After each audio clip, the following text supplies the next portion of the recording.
12,000 years ago, at the end of the last ice age and the beginning of the agricultural revolution, Earth housed 6 trillion trees. Today, we have just 3 trillion left. At the same time, in the last few years, we've seen a growing number of companies interested in investing in forests. Today, we're going to be asking the question, what is the business case? And given the size of the challenge, what should we be mindful of as we seek to scale? Thank you for joining this version of the Sustainable Development Impact Summit session, focused on investing in forests, co-designed with MasterCard. I'm delighted to welcome Minister Lozano and our esteemed speakers on the panel and for our discussion afterwards. We'd like to make sure that this is an interactive conversation, and so you'll be able to join the conversation through our application Slido. Please feel free to either scan the QR code or to go to the session, to the link itself, and to ask your question. Please be specific regarding the speaker that you'd like to ask your question to, and note that you're able to upvote the questions that you'd like to hear a response from our speakers. In the second half of the session, for all those who are dialed in via TopLink, we'll have some breakout groups, and some instructions are being posted in the chat at the moment. In the studio with me today, I'd like to welcome Nicole Schwab, our co-director of the Forum's new platform for accelerating nature-based solutions. Nicole, what is the Forum doing to stimulate corporate investment and collaboration on forests? Thank you, Jill. Welcome to our participants and guests. In January this year in Davos, we launched OneT.org, the Forum's Trillion Trees platform, in collaboration with Salesforce, to serve the global community in our collective effort to conserve, restore, and grow 1 trillion trees over the next decade. This effort comes at a critical moment as the UN is about to launch the UN Decade for Ecosystem Restoration, recognizing the severe risks caused by nature loss and the need to act now. And it is therefore with great pleasure that we have been able to launch this platform. And one of the core components is to raise private sector ambition and engagement, and to offer a space where companies can come together and share best practices, but also access the latest standards and tools for what makes credible commitments and what are the best pathways for science-based implementation of such commitments towards forest conservation and restoration. A few weeks ago, we launched the US chapter of OneT.org in collaboration with American Forests. And on that launch already, we had 855 million trees pledged to be conserved or restored. This is the beginning of what we hope will be a journey towards trillion trees and is a testament of what is possible, but most of all, what is needed. Thanks, Nicole. What does the Forum aim to achieve with this new platform that has been launched? So as we are facing this dual crisis of climate change, but also nature loss and rapid degradation of our ecosystems with severe consequences for our livelihoods and economies, nature-based solutions offer a critical pathway and strategy to address these challenges. And that's why, in addition to OneT.org, with this platform, the World Economic Forum seeks to raise attention and awareness on action on nature-based solutions, make sure that we not only look at conservation and restoration of our forests, but also how we can halt commodity-driven deforestation with the Tropical Forest Alliance, work on how to ensure that carbon finance delivers nature-positive outcomes, and then establish the roadmaps for industry transitions from what today are mostly nature-depleting economies to a situation where we can build and establish nature-positive economies and regenerate our ecosystems. So that's really our vision, and that's how OneT.org fits into this broader picture of engaging the private sector and other stakeholders in transitioning us towards a nature-positive economy. Thanks very much, Nicole. We're going to move to the panel section of this conversation. Peter Manang, fantastic to have you here with us. You're the principal scientist from the World Agroforestry Center based in Nairobi, And I'd love to hear, in your view, what is driving this increased company interest in investing in forests? Thanks, Jill. Thanks, everyone. Good afternoon, good morning, good evening to everyone. I'm glad to be here just to share my thoughts with you in terms of our experience working with companies. A number of things come to mind when we look at growing interest from companies. I think the first one, which looks maybe a bit obvious, is the fact that companies are looking at very reliable and sustainable value chains, supply chains for the material that they require, whether it is direct or indirect. A lot of companies are more interested in this sphere, partly because of that, and you would see that. Especially those in the renewable sector that I'm part of, looking at oil palm and its contribution to the sector, the sustainability of that supply chain is extremely important. And looking at something like cocoa coming from West Africa, which comes at a huge cost to the environment in Ghana, Cameroon, and Cote d'Ivoire is a very good example. Cosmetic companies, as you would see now, getting shea butter from the Sahel countries are also facing difficulties because that ecosystem is highly degrading and the trees are only naturally occurring. So in the future, if something isn't done to maintain the ecosystems, then we wouldn't have any raw material. But I think a lot of other companies are coming into this because of the increasing potential of forest and the contributions of forest to climate change. 15% of greenhouse gases come from deforestation and forest degradation, but also from agricultural lands that are highly linked to the supply and value chains of many companies. 50% of annual GDP is impacted by forest degradation and degradation of tree-based systems. So if that impacts the GDP, obviously the entire value chain of the companies and the systems, the economies are impacted. But I think a third dimension to this is really looking at the co-benefits of investing in forest, really looking at climate change solutions, big innovations in terms of medicine, looking at provenances from forest, but also looking at maintaining tree-based systems for carbon capture and storage, for example, is a huge one. You would see, I work in the area of agroforestry, and currently we have 1 billion hectares of agroforestry land around the world. This is agroforestry meaning areas, farmlands or landscapes where you have more than 10% tree cover in the systems. These 1 billion hectares are actually at the moment holding 20 years of continuous deforestation emissions from going up in the skies. So if we get more agroforestry systems in the landscapes, then we are virtually holding up, a lot more carbon and making the world green and providing more ecosystem services. Water, that is a service that many companies use. We work a lot with breweries in cities where we work on water systems and ecosystem services. But I think the one last point I think is looking at the whole value web that the companies are involved with, because no one company can do this. So I think a forum like this is extremely important, where there are interactions and looking at how the companies come together. But because these are complex problems, the value chains are highly linked, they are non-linear. So we do need these kinds of platforms to be able to deliver on the ambitions that we all share, whether it's the private sector research or for a better environment. Thank you. Thanks very much, Peter. You mentioned carbon capture, you mentioned supply chains, you spoke about innovation and food security, all good reasons to invest in forests. Let's hear a little bit from the companies. Christina Kloberdans, you're the Chief Sustainability Officer at MasterCard.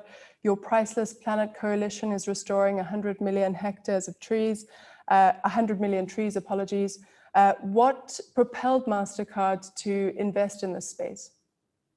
Hi, thanks so much, Jill. If you think about MasterCard and the business that we're in, we're a payments company. And for the last, 5 years ago, we set a target to move 500 million people into the formal economy. We did that this year, and we actually increased that an additional 500 million, so 1 billion people. That's the same population that is the most vulnerable to the effects of climate change. And so for MasterCard, by investing in nature, we're able to address both and bring benefits to climate, community, and biodiversity. If you think about MasterCard, our own environmental footprint is not that significant. We're a payments company, but we have the opportunity for real change when we engage our network. And if you think about our business model, you issue cards through the issuers and the banks, and consumers use those cards with merchants and retailers. And we have a reach of nearly 3 billion cardholders. So the role that we can play by engaging those consumers is we launched our Priceless Planet Coalition earlier this year. And the coalition, as you mentioned, along with our partners, has committed to regrow 100 million trees over the next 5 years. And with the expertise of organizations like Conservation International and WRI, we've created a global effort that is focused on projects that will drive the greatest global benefit and benefits to climate, community, and biodiversity. But as was mentioned just previously, we know it's bigger than any one of us, and it's going to take all of us. It's going to take government, it's going to take business, it's going to take consumers to work together urgently to address the challenges that we face for both people and the planet. And that's what Priceless Planet Coalition is all about. And happy to answer more questions throughout the session, and look forward to speaking with people during the breakout as well. Super, thank you very much, Christina. Kathleen McLaughlin, you are Walmart's Chief Sustainability Officer and the President of Walmart's Foundation.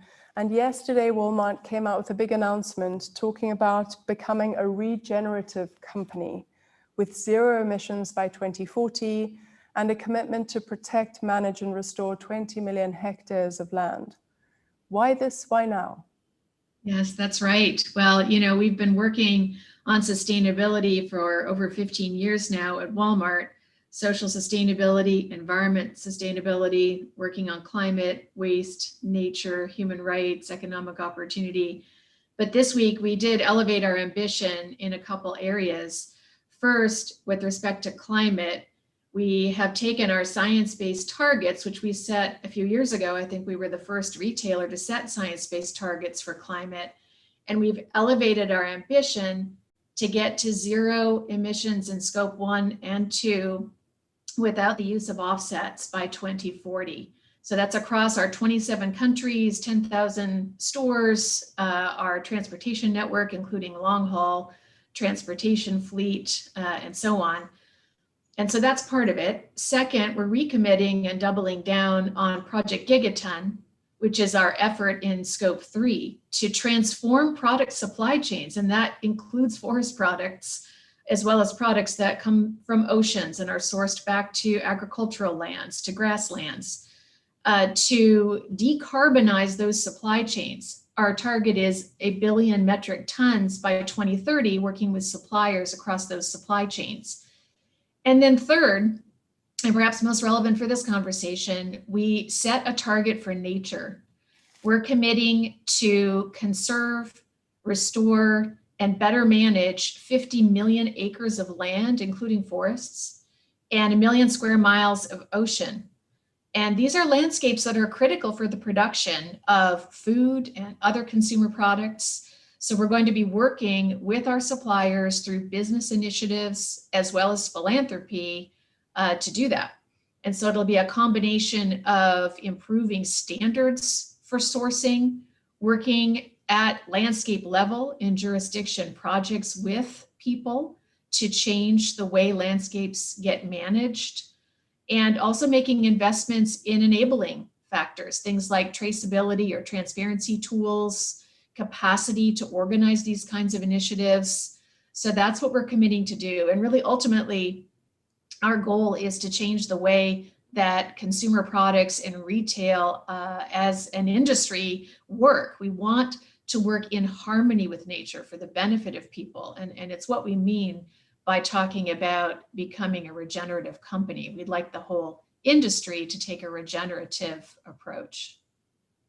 Thanks very much, Kathleen. Very inspiring to see the work that you're doing and to see the way in which Walmart is breaking new boundaries in this domain. Ralph Fitzner, you are the global lead on sustainability for the Volkswagen Group. Thank you very much for joining us here today. Volkswagen's put a very big focus on conservation in your work related to forests, and I'd like to understand why that made good business sense for you. Yeah, thank you, Jill. Good evening, good morning, good afternoon to everyone. Let me put that commitment on conservation also into context, because a bit other than, let's say, financial services companies such as MasterCard, the carbon footprint of Volkswagen really matters, especially if you take scope 1, 2, and 3 into account. Because if you sum up basically 10 to 11 million cars a year over the life cycle, you end up at approximately 1% of global carbon emissions. So whatever we do in terms of decarbonization, it really matters. And so our key aim overall is to become carbon neutral by 2050. And we also set interim targets, first for 2025, reducing the carbon footprint of our life cycle of the passenger cars by 30% versus 2015. And this also includes a certain amount of CO2 compensation. And we furthermore just have released today the approval of our science-based targets. So we happy to announce this basically first time to the public, that we got that approval as well for well below 2 degrees pathway.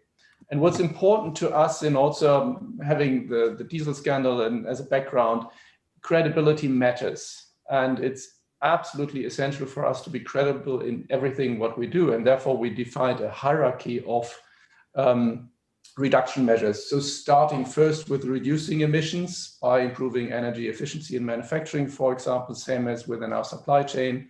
Second, then rolling out renewable energies. And thirdly, this is basically the last but not least measure, compensate a certain amount of non-avoidable carbon emissions. And in this context, we also just launched the ID.3 as a first carbon neutral car handed over to the customer, powered by green electricity in manufacturing, also from our battery manufacturers. But we believe it's important for our customers that there are really opportunities and options for carbon-free or carbon-neutral individual mobility. Therefore, we hand this over to our customers, and here comes the conversation into play, the conservation of forests, because first thing is, I mean, it's significance in size, what we have to do and what we have in our plan. We also love planting trees and have a lot of corporate citizenship activities and planted, I think, 2.5 million trees over the last years in different areas of the world. So that's happening as well. But for the decarbonization program, one important cornerstone is to scale and to create an impact. And therefore, we believe forest conservation of endangered forest, protecting biodiversity, natural heritage is the effective and efficient way. And therefore, we have a strong focus on these types of projects. Thanks very much, Ralph. I'd like to go back to Kathleen, because it's really interesting that you have both a business hat within Walmart as well as a philanthropic hat. And I'd really love to understand what, in your view, is the business case for investing in forests, and how did you make that case to Walmart within the business?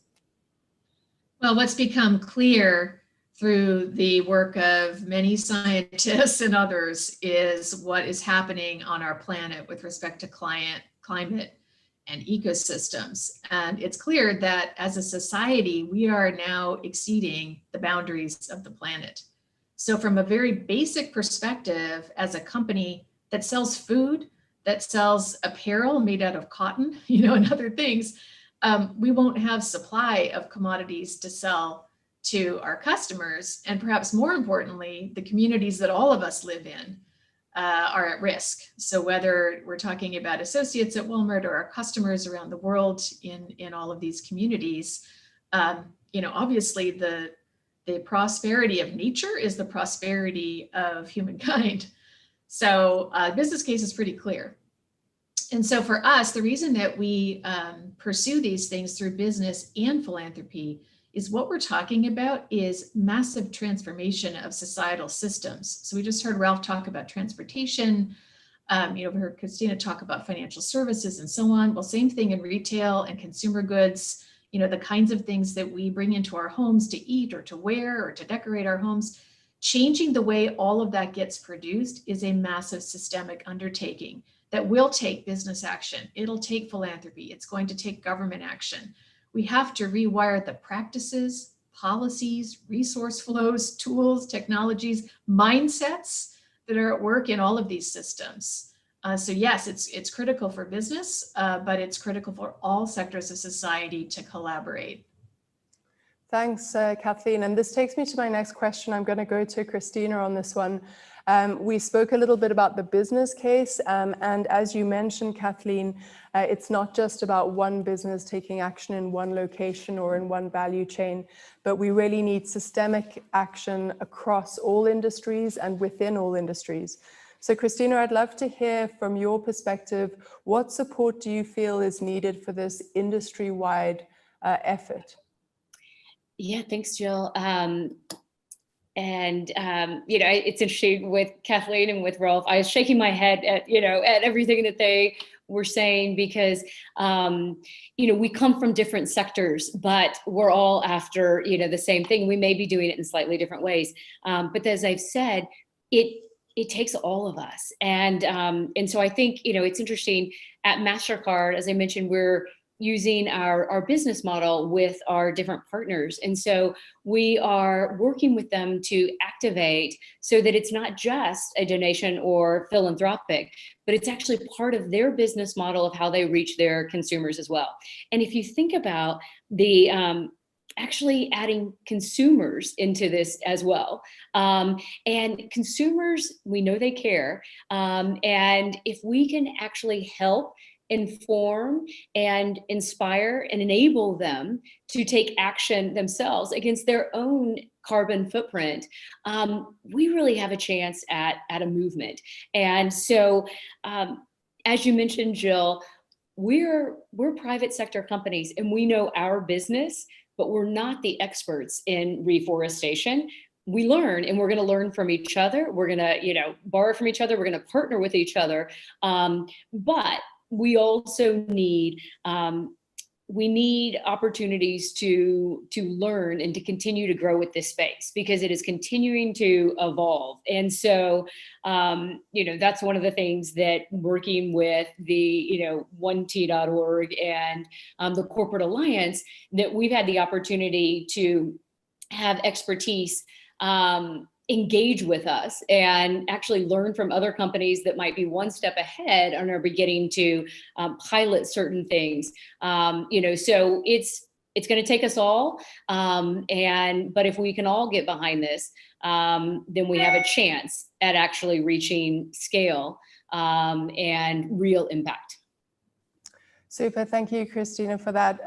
Interestingly, in consulting with the companies, one of the issues that was raised very prominently was credibility. And Ralph, you mentioned that credibility is key to Volkswagen and the way in which you're implementing your programs, given some of your history.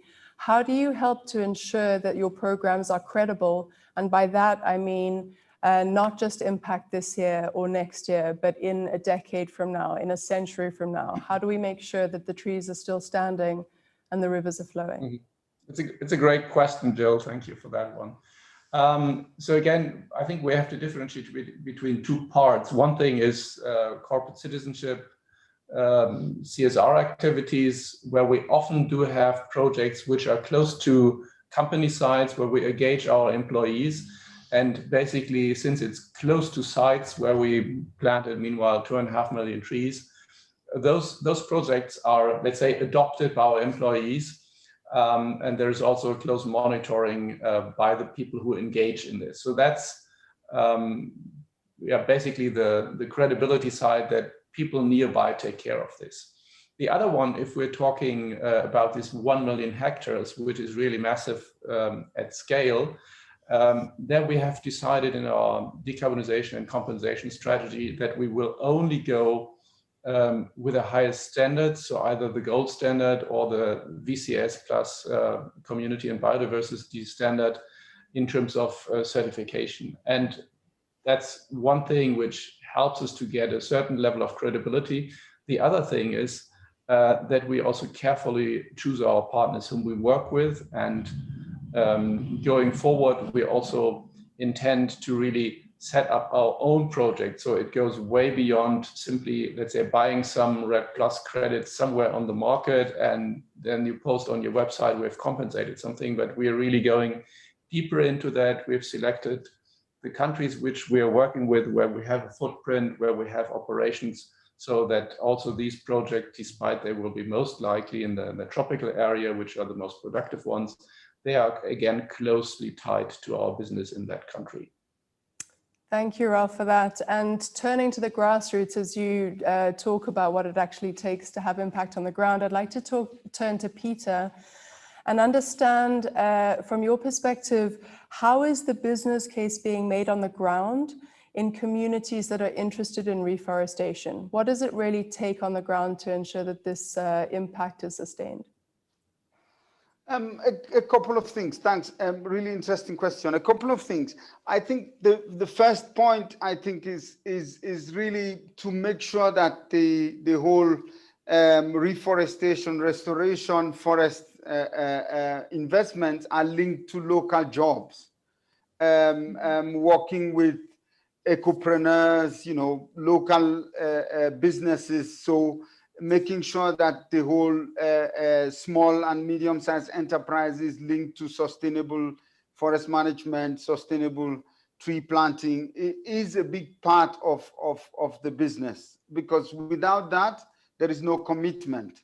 I think a second thing is to really make sure that we are not only investing in the trees, because if you look at the history, we've planted so many more trees that we wouldn't be at the point of planting trees anymore if we were only looking at what we've done so far.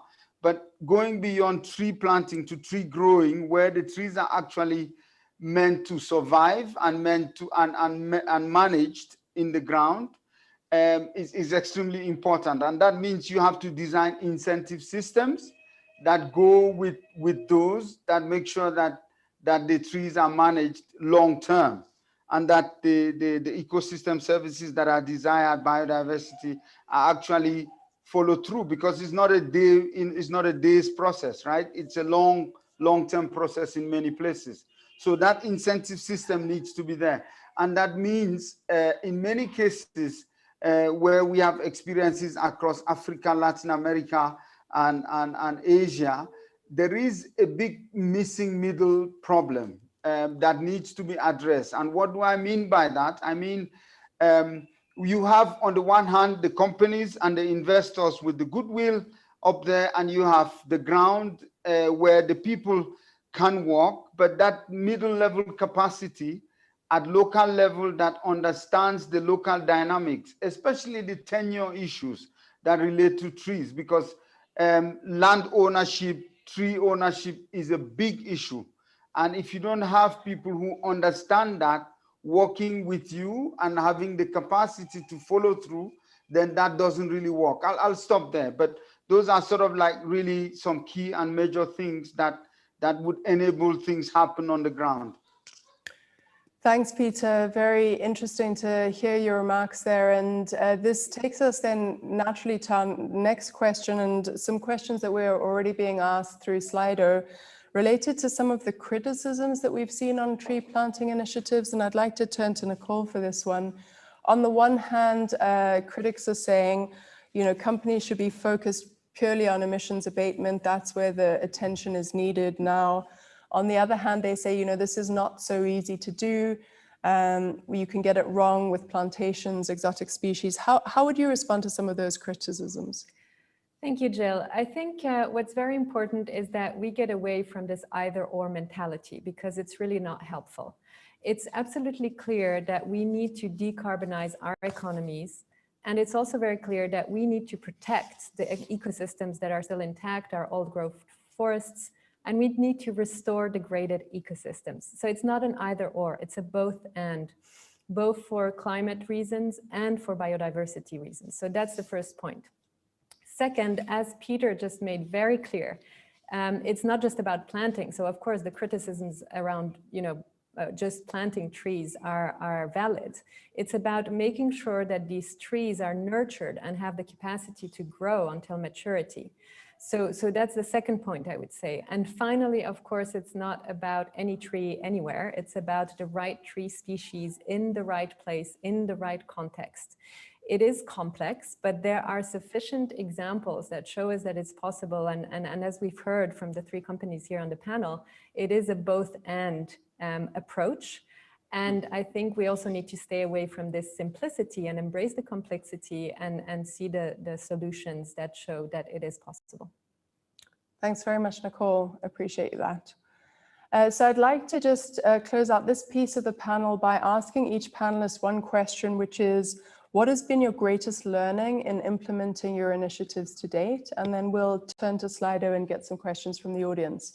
So perhaps first we'll kick it off with Christina from MasterCard. Sure, thanks so much, Jill. I'd say there are a lot of learnings. I would say one of the biggest learnings is don't wait to start until you have it figured out. Start and set a big goal, and and then you learn. I think it's also one of the things that I found is that people, when you talk about the criticisms, people typically think of nature as the victim and not necessarily the solution.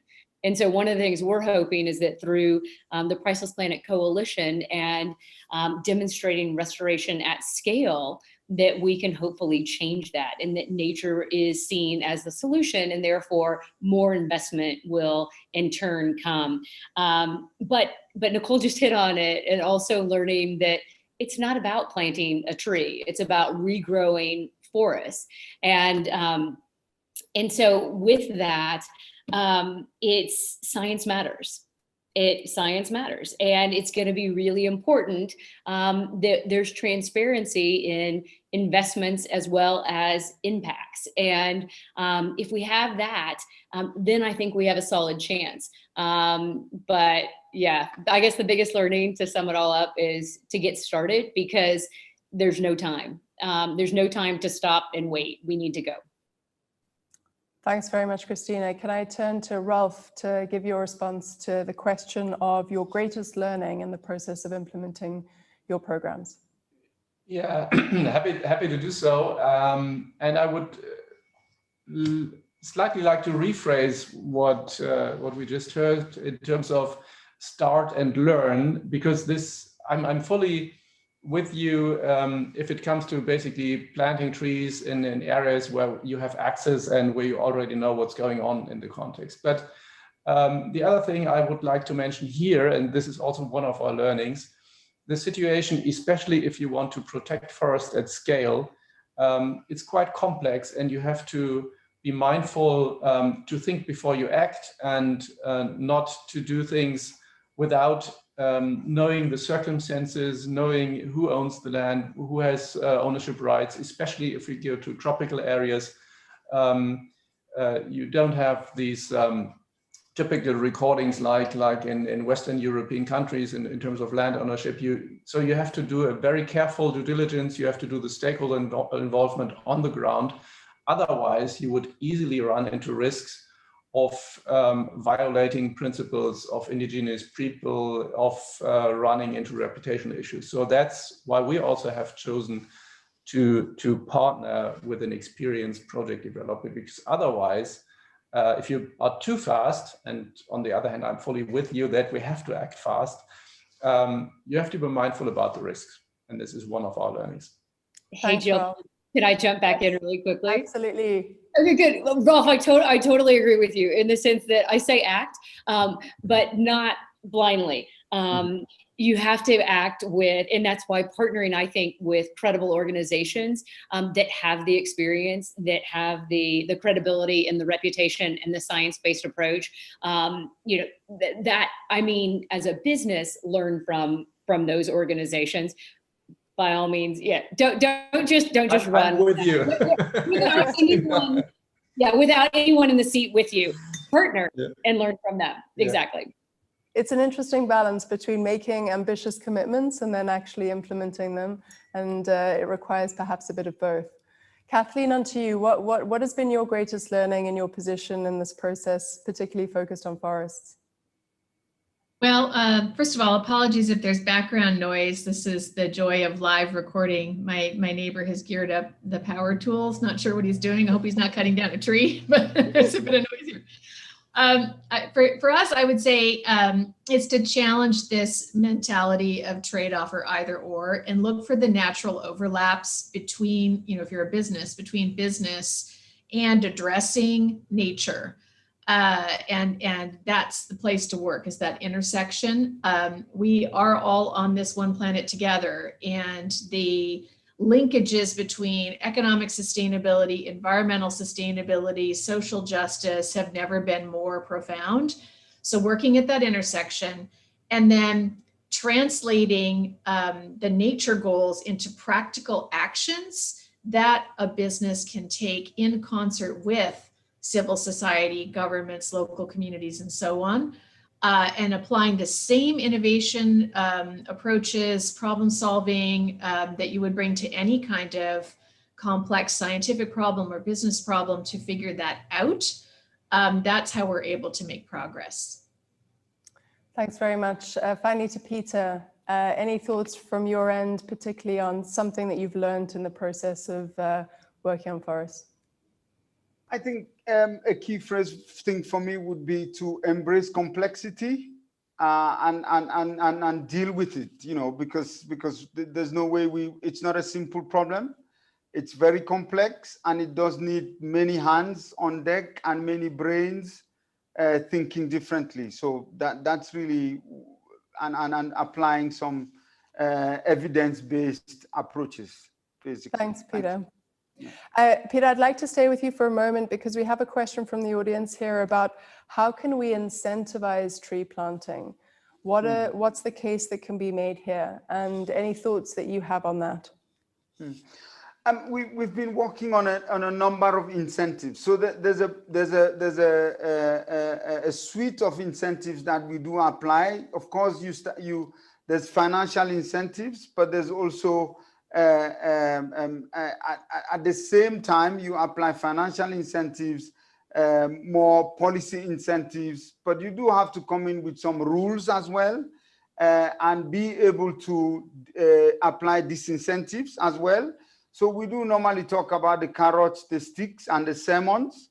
The carrots being, you know, the incentives that push people, motivate people to do it. The sticks being punishment in terms of violations of forest policies, infringements, wrongful clearance, and then sermons being more the educational part of the story. So there's a suite under each of these three categories that we do apply, and we have a lot of experience on how it works in different places and in different contexts.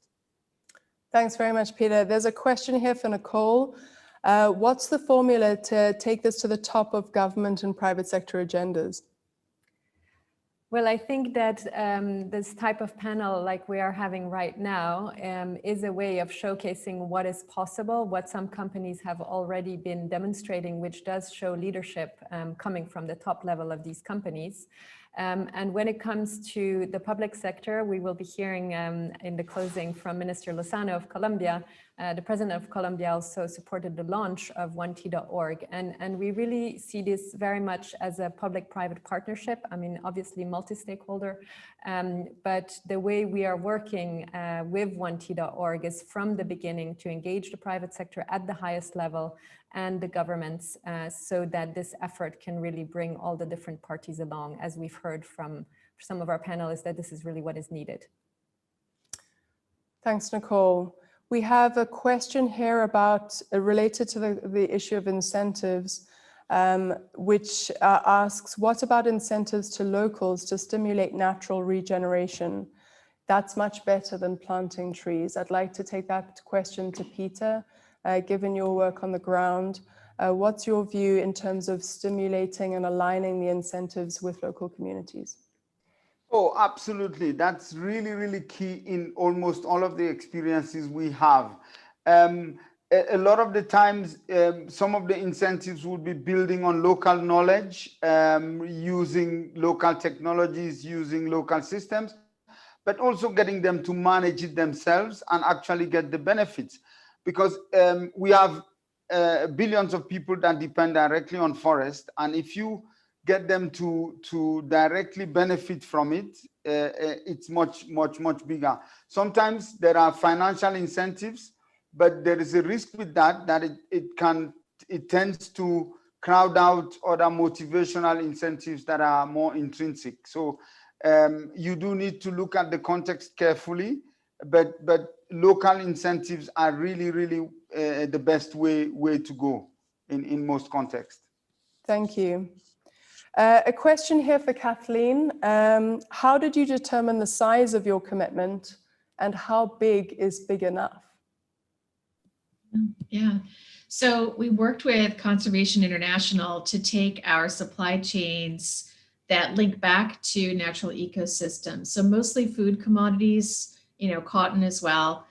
And we took our major commodities and then just mapped it back to understand what are the landscapes based on scientists' best estimates of typical yields in those regions, translating into products that our customers are using around the world. And we're in 27 countries. We have 270 million or so customers each week that rely on us for their food, for their families. So doing the math on that works out to about 50 million acres of land and 1 million square miles of ocean. It's largely Western Pacific fisheries, and canned tuna is the main thing for us. So we mapped it back, and that's our starting point. It's a starting point. It's a rough estimate. It's hard to get the exact number, but we thought, well, let's start with that. And then the notion is to work with suppliers and with others, the NGOs that we work closely with, local communities, through a combination of place-based projects, but also things like improving standards and certifications, trying to progress towards segregated commodities, much better transparency and traceability tools, building on some investments we've already made over the years in things like Global Forest Watch or other tools. And as I was saying before, it's really partnership and it's total ecosystem transformation that's going to be needed for every one of these chains. How much is enough? Really, for all of us as a society, it's the planet. What folks like WWF and others have been saying is we need to restore nature back. If we're at about 30% nature coverage now, we need to freeze any further loss and move it back up toward 50. That's what we're hearing. So that's going to take a collective effort from everyone. Thanks, Kathleen. There's a second question, which I think is best placed for you to answer as well, related to suppliers. The question is, how receptive are your suppliers to your focus on forests, and what convinced them to engage in this agenda in a greater way? Suppliers are very receptive. We have 2,300 supplier companies, so these are consumer companies across all categories, already engaged in Project Gigaton. So they've signed up and they're working on meaningful initiatives to decarbonize their supply chains. And this is just an extension of that. What they tell us is they're hearing from their own customers, their own employees, their own communities about the urgency that we face, both with respect to climate and natural ecosystems. And so it's in their interests for their own stakeholders to pursue this. They say that they actually appreciate having a customer like us ask them to participate, because it gives them a reason to turn within their own leadership teams and say, listen, Walmart's asking us to do this, how about we join in? Gives them a reason, if there isn't alignment about pursuing this, to do it, and also support on building out capabilities. So we work with NGOs, we work with suppliers to help people who might need support to figure out what to do to go faster on some of these things and connect the dots. And I have to say, the suppliers, many companies are in the lead on this already. You know, there are a number of folks. You can look at Danone, Unilever, for example, Mars. A number of companies are already out there at the forefront doing really creative work around nature. And so there's already an ecosystem building. One Planet Business for Biodiversity is another example of a consortium of consumer companies that have started down this path. And we hope just to bring everybody along to make it accessible for all companies, regardless of what size you are, to just build this into how you do business. Thanks very much. A question for Peter Menang here, likely from one of our young audience members, likely a global shaper. They ask, how can grassroots organizations, including global shapers, help companies and NGOs reach their objectives faster? I mean, local organizations are really what I was calling the missing middle, because we do need a critical mass of this group of people who understand the local complexities, who understand the tenure dynamics on the ground, who can sort of manage the incentive schemes at the local level, who can actually be sort of middle people in terms of conveying more complex knowledge to the local level, work on trainings. That's our experience in terms of looking at how local organizations and young institutions can do this. I mean, but there is a lot of capacity building that is required, and there is some homework to do that we do need to together build on to enable them to do that. But there is a lot of scope, and we can actually further develop that. Thanks very much, Peter. Final question, and I'm going to pose this to Ralph. How do you decide where in the world to invest, and how do you find your partners? Well, one thing I mentioned earlier on, and Volkswagen has basically 120 manufacturing sites, or 123 all across the world, 660,000 people working for us. So it's a quite significant amount of people. So one criterion is wherever we do projects in terms of forest conservation or tree planting activities, there has to be a link also to Volkswagen production or Volkswagen business in that country, which is not too difficult with 123 sites and being all across the world. In terms of scaling and creating an impact or creating a bang for the buck, we also said, let's focus on tropical forests, because basically they're more productive. So in terms of storing CO2, the impact is much higher. And also if we look for example, at countries such as Brazil, I mean, the deforestation is the biggest danger there. And wherever we can contribute to stopping deforestation and forest restoration, I think this is the most urgent topic. Mm-hmm. So that's why we currently focus on tropical countries. Thanks very much, Ralph. I'd like to thank all panelists for your really fascinating discussion. We are now going to come to the end of the first phase of this session. If you've joined by top link, please just give us a moment. If you're a part of our webcast audience, thank you very much for your time. If you'd like to collaborate with us, please go to 1t.org, or if you're based in the US, us.1t.org.